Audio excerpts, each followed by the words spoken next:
Assalamualaikum warahmatullahi wabarakatuh. Selamat siang teman-teman.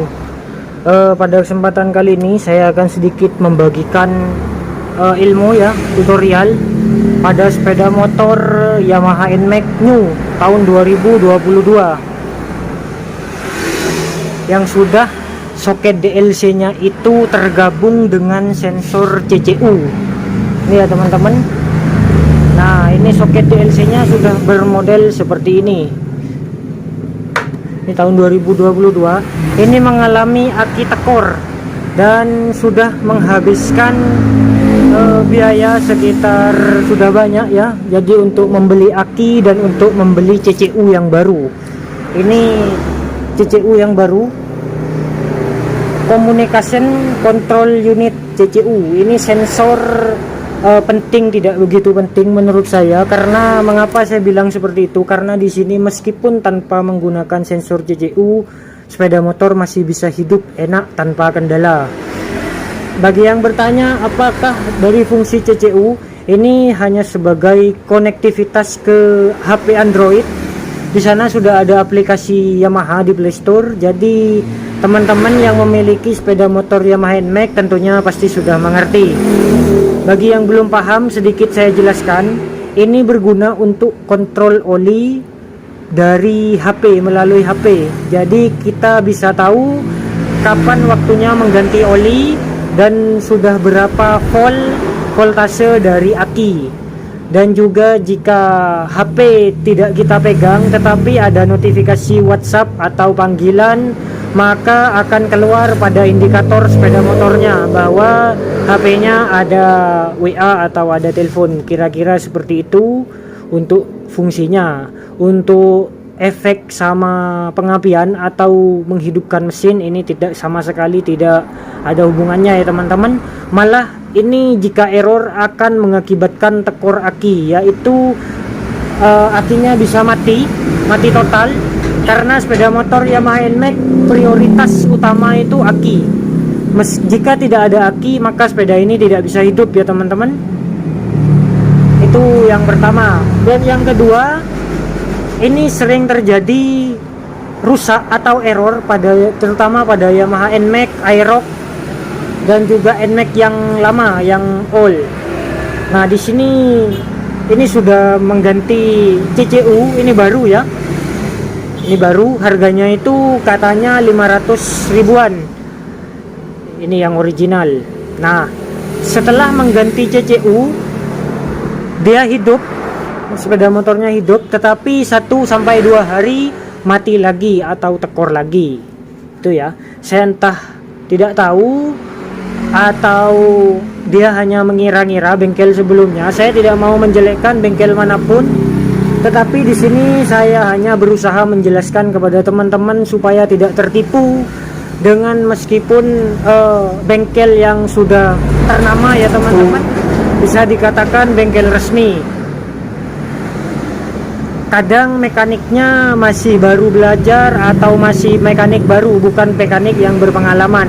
Saya tidak ada maksud menggurui teman-teman atau apa. Intinya di sini saya mau sharing pengalaman saya pribadi biar tidak terjadi seperti ini lagi.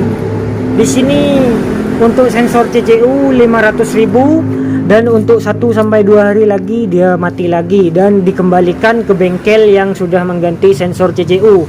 Maka bengkelnya menyuruh untuk mengganti aki. Ini akinya original punya NMAX ya teman-teman. Ini harganya 450. Jika teman-teman membeli merek Yuasa atau GS, itu harganya 250 sampai 280. Ini yang 6 ampere ya teman-teman. Nah, ini YTZ6. Ini biasanya untuk Scoopy yang baru, untuk Vario untuk 6 ampere. Ini lebih tinggi, lebih ukurannya ya teman-teman. Nah, setelah mengganti CCU, maka bengkelnya untuk hari selanjutnya menyuruh untuk mengganti aki yang baru. Ini harganya 400.000. Ini ya. CCU dengan aki sudah menghabiskan biaya 900.000 dan lain masih ongkosnya sekitar 1 jutaan ya teman-teman. Setelah 2 hari mengganti aki, 4 hari mengganti aki dan sensor CCU, sepeda motor kembali lagi mati dan terpaksa dibawa lagi ke bengkel tersebut. Ternyata oleh bengkel tersebut divonis sepulnya rusak. Ini sepeda tahun 2022, masih 1 tahun lebih 2 bulan ya teman-teman. Untuk sensornya ternyata katanya sudah rusak, itu pengakuannya. Di sini saya tidak mempunyai alat canggih, saya hanya menggunakan alat seadanya, mengandalkan ke pengalaman saya pribadi ya teman-teman. Dan juga saya sudah sharing sama teman-teman yang sudah lebih paham. Setelah saya buka semuanya, setelah saya cek, ternyata yang rusak itu hanya pada bagian soket dari sepul menuju kiprok. Ini 3 kabel besar yang di sini. Ini memang rawan sekali terbakar, apalagi untuk sepeda motor Yamaha NMAX yang lama. Nah, ini sering terjadi terbakar ya teman-teman. Entah karena apa, mungkin ini memang sering terjadi, bukan 1 kali 2 kali, ini sudah sangat sering. Ini yang pertama. Dan yang kedua itu, yang kedua pada bagian soket yang berada di kiprok sebelah atas. Untuk kabelnya berwarna merah, putih, hijau. Itu ya teman-teman. Itu sudah saya cek, ternyata tidak ada yang terbakar. Dan juga yang sering terbakar itu pada bagian ini sekelompok sikring. Ini banyak sekali di sini ya teman-teman. Sebentar saya tunjukkan. Nah, ini macam-macam. Di sini sudah ada keterangannya. Terminal, head, ignition, main, backup. Ini semuanya berada di sini. Ya, sinyal, kontak, terus lampu-lampu semuanya ada di sini. Nah, kembali lagi pada kabel yang sebelah bawah. Ini keluaran dari spool ya teman-teman. Nah, tadi itu yang terbakar untuk kabel merah leres kuning. Ini kabel, kebetulan kabelnya starter, atau pada Honda itu biasanya disebut CKP, jika pada Yamaha itu disebut ACG. Nah, kira-kira seperti itu. Nah, ini terjadi ngefong atau terbakar pada kabel hijau dan juga merah leres kuning. Untuk yang putih merah tidak ada masalah.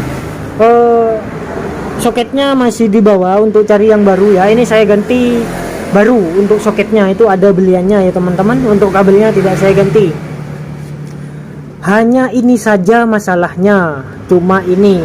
Kemungkinan mekanik yang pertama belum ngecek ini, atau dia hanya memikirkan keuntungan pribadi, jadi mau mengganti spool, katanya divonis sepul seperti itu.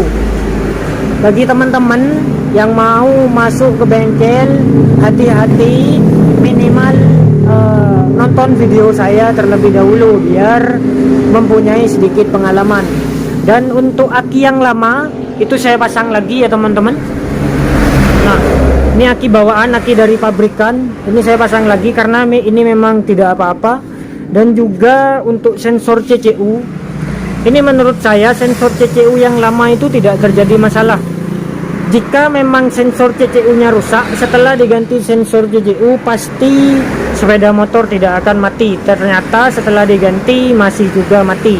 Berarti saya yakin untuk CCU-nya tidak bermasalah. Nah, untuk cara ngecek ini teman-teman tinggal melepas tebeng yang sebelah sini ya, yang di sini. Nah, depan sini ini kita lepas, kemudian lantai bawah. Nah, ini ya, ini kita lepas juga. Kita sudah bisa melihat soket yang dari sepul, keluaran dari sepul menuju kiprok atau regulator. Di sini sudah jelas, ini sudah hidup, sudah enak ya teman-teman. Oke, kita coba. Ini sebelumnya memang yang pertama kendalanya itu aki tekor, yang kedua tidak bisa di starter, dan pada bagian indikator speedo di sini lampu mil itu terus-terusan menyala ya teman-teman, memberitahukan kode bahwa ada kerusakan seperti itu kira-kira. Ini sudah mantap, sudah enak, akinya sudah saya cas ulang. Oke, kita coba dulu ya. Nah, ini kode mil yang di sebelah sini, dia tadi hidup menyala terus-terusan, ini sudah mati. Teman-teman tidak perlu merestart ulang, kita hidupkan, matikan sampai beberapa kali dia akan hilang dengan sendirinya. Pada sepeda motor Yamaha NMAX di sini sudah sangat canggih ya teman-teman, karena untuk status baterai sudah dijelaskan. Untuk tombolnya ada di sebelah sini. Nah, ini kita pencet trip, kemudian odometer, trip 1, trip 2 itu ya teman-teman. Nah, ini baterai, aki. Ini dijelaskan 12,5 volt. Itu ya. Oke, kita hidupkan. Nah, setelah sepeda motor hidup, dia akan naik voltasenya menjadi 13,3. Ini normalnya jangan sampai di bawah 13. Ini menunjukkan pengisian 14,2 volt. Berarti untuk pengisian tidak terjadi masalah. Mulai dari spool, kabel, sampai regulator itu tidak ada masalah jika masih menunjukkan di atas 14. Jika kita naikkan RPM-nya sedikit, nah itu ya, ini biasanya naik ke 14,3. Jika kita AVO, pada bagian aki sangat akurat. Di sini memang agak telat ya teman-teman. Intinya jangan sampai di bawah 13. Jika menandakan sudah di bawah 13, otomatis pengisiannya rusak, entah kabelnya, regulator ataupun spool. Kira-kira itu pengalaman yang bisa saya bagikan kepada teman-teman, khususnya teman-teman pemula yang mempunyai sepeda motor NMAX yang baru maupun yang lama. Semoga bisa bermanfaat. Hati-hati. Terima kasih banyak. Jangan lupa like dan subscribe. Assalamualaikum warahmatullahi wabarakatuh.